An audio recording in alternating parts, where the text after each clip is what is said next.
Hello दोस्तों, स्वागत है आप सभी का एक बार फिर से मेरे यूट्यूब चैनल अक्षयबोधिया गुरुजी पर।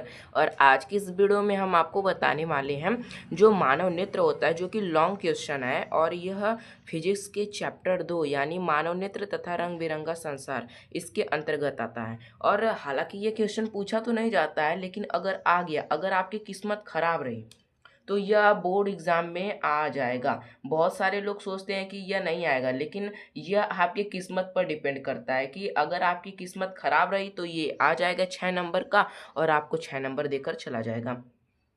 यह जो नोट है मैंने अपने कक्षा 10 की तैयारी के दौरान बनाया था। मैं आपको अच्छा अपने एक्सपीरियंस के आधार पर बता रहा हूँ, क्योंकि मेरे 2026 के बोर्ड एग्ज़ाम में खुद से 96 अंक आए हैं साइंस के अंतर्गत। इसलिए मैं आपको अच्छी तरीके से बताऊंगा किस तरह से लिखना है, कहाँ फिगर ड्रॉ करना है, इन सब चीज़ों के बारे में बताऊंगा। तो बने रहिएगा वीडियो के अंत तक। लेकिन उससे पहले यदि आप हमारे इस चैनल पर नए हैं तो वीडियो को कर दीजिएगा लाइक और चैनल को सब्सक्राइब करना मत भूलिएगा।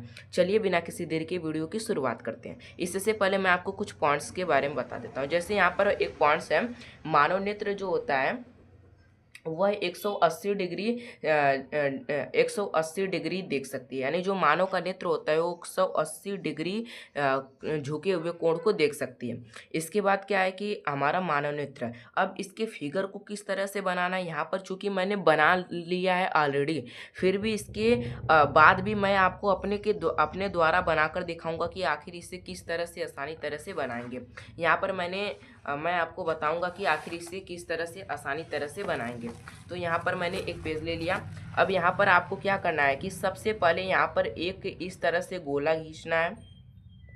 फिर आपको यहाँ पर आगे करके निकाल देना है।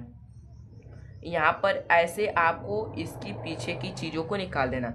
फिर इसके बाद आपको यहाँ से एक और इस तरह से का अंडर कवर लेना है, अंडरलाइन खींचनी है, और यहाँ से करके आपको यहाँ से फिर निकाल लेना है। ऐसे करके आपको 3 लेयर बनानी है।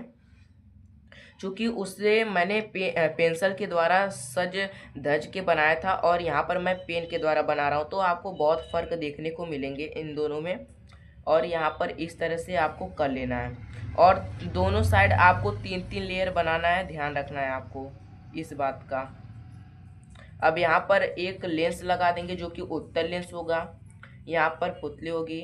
यहाँ पर ये द्रव भरे होंगे जिसे हम लोग क्या कहेंगे, जीव द्रव्य कहेंगे। और यहाँ पर एक द्रव भरा रहेगा जिसे क्या कहेंगे, कचाप द्रव के नाम से जाना जाएगा। और यहाँ पर पीत बिंदु होगा, यहाँ पर अंध बिंदु होगा। और इनके नाम के बारे में मैं आपको बता देता हूँ कि इससे हम लोग क्या करेंगे। सबसे जो बाहरी पटल है यहाँ पर, इसे क्या कहा जाता है, दृढ़ पटल कहा जाता है। इसके थोड़ा सा अंदर जो दूसरी लेयर होती है, इसे रक्तक पटल के नाम से जाना जाता है, या फिर इसे कोरोइड के नाम से भी जाना जाता है। ऐसे कुछ नाम होता है, इसे नाम से जाना जाता है। फिर जो तीसरी नंबर परत होती है, इसे क्या कहा जाता है, दृष्टि पटल, जिसे रेटिना के नाम से जाना जाता है। और इसी पर जो मानव नेत्र का क्या होता है, प्रतिबिंब बनता है। आप मेरे लेक्चर को सुनिएगा, इसके बाद आप एक एक हेडिंग के अंतर्गत बनाकर भी चीज़ों को लिख सकते हैं।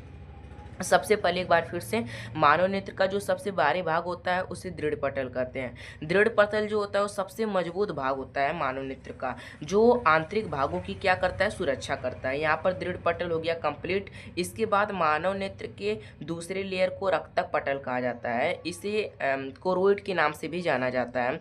यह क्या करता है, प्रकाश के आंतरिक परावर्तन को क्या करता है, रोकने का काम करता है।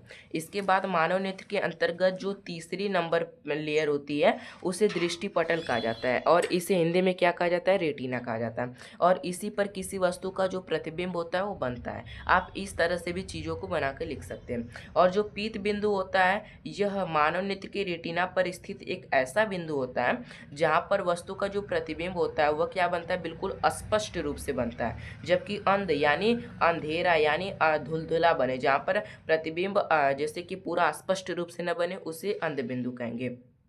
अब यहाँ पर कचाप द्रव किसे कहेंगे? जो हमारा यहाँ पर देख रहे हैं दृष्टि पटल यानी रेटिना और लेंस के बीच जो भरा द्रव होता है उसे कचाप द्रव कहा जाता है। और कचाप द्रव क्या होता है? पारदर्शी होता है, ये गाढ़ा होता है। किसकी तुलना में? जीव द्रव्य। जीव द्रव्य किसे कहेंगे? यहाँ पर जो हमारा लेंस है और कार्निया, यह जो भरा हुआ भाग आपको दिख रहा है गोलाकार ना, इसी को कार्निया कहा जाता है। तो इन दोनों के बीच जो भरा द्रव होता है उसे जीव द्रव कहते हैं, और यही हमारे आंसू की सहायता से नीचे गिरते हैं, जो नमका यानी इनका जो प्रवृत्ति होती है वो नमकीन प्रवृत्ति की होती है। फिर यहाँ पर आपको पुतली दिखाई दे देगा, यह नेत्र लेंस है। नेत्र लेंस द्वितल लेंस होता है। फिर यहाँ पर आइरिस आपको, यानी सब चीज़ें आपको इतना हेडिंग लिखना है, यानी दृढ़ पटल, रक्तक पटल, दृष्टि पटल, पीत बिंदु, अंध बिंदु, जली द्रव, आइरिस, पुतली, नेत्र लेंस, यानी इन सब चीज़ों के बारे में आपको लिखना है, जैसे मैंने यहाँ पर लिखा है। आप क्या करिएगा कि बोर्ड एग्जाम में मान लीजिए ये आपके प्रश्न आ जाता है, फिर आप क्या लिखेंगे? हेडिंग डालेंगे और बगल में आप फिगर बनाएंगे। चूंकि यहाँ पर जो कॉपी थी ये थोड़ी पतली है, जबकि बोर्ड एग्जाम में आपको थोड़ी सी चौड़ी देखने को मिलेगी, इसलिए आप साइड की तरफ फिगर को बनाइएगा और क्रम से लिखते चले आएंगे। इस तरह से आप लिखेंगे तो देखने में काफ़ी ज़्यादा अच्छा लगेगा। आपको पहली हेडिंग यहाँ पर डालना है दृढ़ पटल। मैंने आपको बता दिया कि नेत्र का जो गोला के बाहर से एक दृढ़ पटल अपारदर्शी श्वेत परत से ढका रहता है, जिससे दृढ़ पटल। आप इसे छोड़ दीजिए। दृढ़ पटल पहली नंबर हेडिंग है। अब मेरे लेक्चर को सुनिए, आखिर मैं क्या कह रहा हूँ। जो दृढ़ पटल होता है वह मानव नेत्र का सबसे बाहरी पटल होता है, जो काफ़ी ज़्यादा मजबूत होता है। मजबूत होने के कारण यह मानव नेत्र के आंतरिक भागों की क्या करता है? सुरक्षा या रक्षा करता है। यहाँ पर एक हेडिंग आपकी क्या हो गई? कंप्लीट हो गई। इस तरह से आप बनाकर लिखेंगे तो आपको काफ़ी लंबे समय तक याद रहेगा।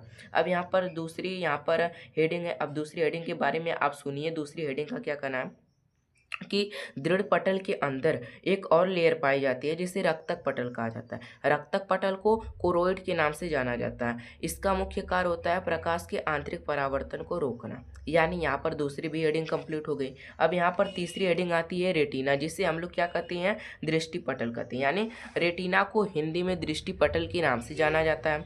रेटिना पर ही किसी वस्तु का जो प्रतिबिंब होता है वास्तविक बनता है। यहाँ पर भी यह कंप्लीट हो गया।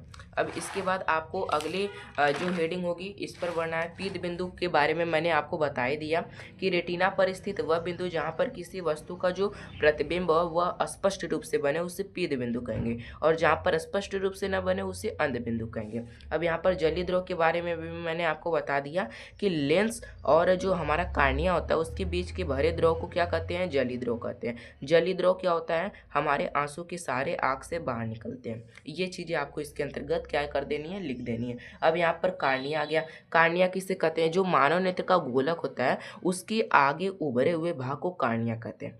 अब याद रखिएगा कि जो सूर्य का प्रकाश होता है वह हमारे नेत्र में कार्निया के माध्यम से ही प्रवेश करता है। ये चीज़ें आपको इसके अंतर्गत लिख देंगे।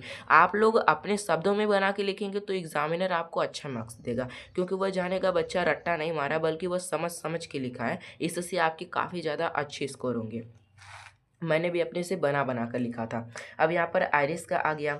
आइरिस क्या होता है कि जो कार्निया के पीछे क्या होती है? एक रंगीन पारदर्शी अपारदर्शी झिल्ली होती है। आइरिस आप लोग नहीं देखे हैं। आइरिस जो होती है यह जो नेत्र का रंग होता है इसी पर निर्भर करता है। आइरिस यहाँ पर हो गया। फिर इसके बाद नेत्र तारा। याद रखिएगा कि नेत्र तारा को पुतली के नाम से भी जाना जाता है। तो जो नेत्र लेंस के बीच में एक छोटा सा छिद्र होता है जिसे क्या कहा जाता है? पुतली या नेत्र तारा। यह प्रकाश की मात्रा को क्या करता है? नियंत्रित करने का काम करता है। नियंत्रित करने का मतलब है कि जब हम लोग देखते हैं कि जब कम प्रकाश में जाएंगे तो यह पुतली जो होगी वह फैल जाएगी, ताकि हमारे आँख के अंदर जो प्रकाश की मात्रा वह अधिक से अधिक मात्रा में पहुंच सके और किसी वस्तु का जो प्रतिबिंब है वह स्पष्ट रूप से बन सके। वही अगर हम अधिक धूप की ओर जाते हैं तो हमारा जो पुतली होती है वह सिकुड़ जाती है। क्यों? क्योंकि मानव नेत्र के अंतर्गत कम से कम प्रकाश पहुँचे जिससे कि किसी वस्तु का प्रतिबिंब क्या हो? अच्छे ढंग से बन सके। अब यहाँ पर नेत्र लेंस है। मानव नेत्र का नेत्र लेंस जो होता है द्विउत्तल लेंस होता है। द्विउत्तल लेंस होता है और इसी के माध्यम से किसी वस्तु का जो प्रतिबिंब होता है वो बनता है। यहाँ पर हो गया। अब नेत्र लेंस के बारे में आप ये भी लिख देंगे कि यह विभिन्न स्थानों पर रखी वस्तु को फोकसित करने का काम करता है। यहाँ पर अंध बिंदु के बारे में मैंने आपको बता ही दिया है। अब यहाँ पर कचाप द्रव के बारे में भी मैंने आपको बता दिया कि जो लेंस होता है और जो हमारे कार्निया होते हैं, नहीं, लेंस और रेटिना के बीच जो द्रव भरा रहता है उसे कचाप द्रव कहते हैं। यह अधिक गाढ़ा होता है जलीय द्रव की तुलना में। यहाँ पर कंप्लीट हो गए। यानी आपको इस तरह से बोर्ड एग्जाम में लिखना है। अगर आपके लॉन्ग क्वेश्चन आते हैं तो आपको देखिए, मैं आपको फिर से बता दे रहा हूँ। जैसे कि आप यहाँ पर हेडिंग डालेंगे, यहाँ पर आप छोटा सा फिगर बनाएंगे, फिर इसका नामकरण करेंगे। हाँ, आप लोग नामकरण करने के लिए किसका उपयोग करेंगे मैं आपकी जानकारी के लिए बता दूं, तो आप पेन का यूज करिएगा, क्योंकि कभी कभार क्या होता है कि पेंसिल मिट जाती है जिससे कि सुचारू ढंग से नहीं दिखाई देता है। अगर आप पेन का यूज करेंगे नामकरण करने के लिए और भी बेहतर रहेगा, लेकिन फिगर आप लोग पेंसिल से बनाइएगा। फिर हेडिंग वाइज आप लोग लिखते जाइएगा। हेडिंग खाली पेन से लिखिएगा अच्छी तरह से, हेडिंग वोडिंग डाल के फिर इसके नीचे से लिखना स्टार्ट करिएगा। जैसे कि आपकी राइटिंग खराब भी है तो उसे स्पष्ट रूप से लिखने का प्रयास करिए ताकि बोर्ड एग्जाम में आपके नंबर न कटे। तो धन्यवाद, मिलते हैं किसी अगली वीडियो में नए टॉपिक के साथ। तब तक के लिए जय हिंद, जय भारत।